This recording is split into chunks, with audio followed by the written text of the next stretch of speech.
want less challenge, I would put down the poi. If you want more challenge, hold the poi. And then let's try and do 20 reps of overhand and underhand each. So we'll start with overhand.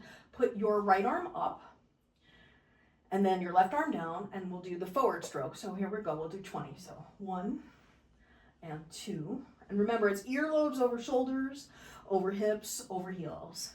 And 5 and 6 and 7, 8, 9, 10, 11, 12, 13, 14, 15. I can't remember if I said 15 or 20, so we're going to 20.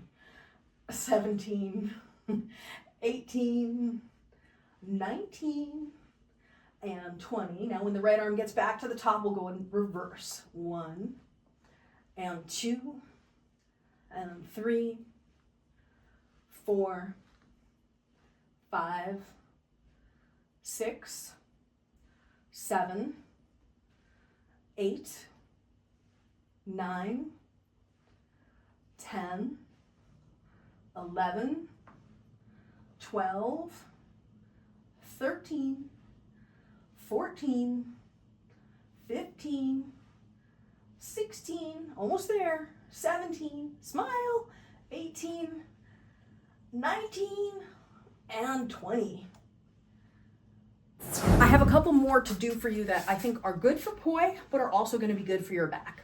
Let's do this guy here, where you take your arms in sort of like a W shape, and then you're going to take the arms and bring them back behind the midline of your body, right? So behind here. And then what I want you to do is go back, 2, 3, 4, 5, strong core, 6, 7, breathe, 8, 9, 10, 10 more, 9 more, 8 more, 7 more, 6 more, 5 more, 4 more, 3 more, 2 more, last one. We'll do 10 forward, 10 backward. Here we go. So 10, 9, 8, 7, 6, 5, 4, 3, 2, 1. Reverse. 10, 9, 8, 7, 6, 5, 4. Keep breathing. 2 and 1.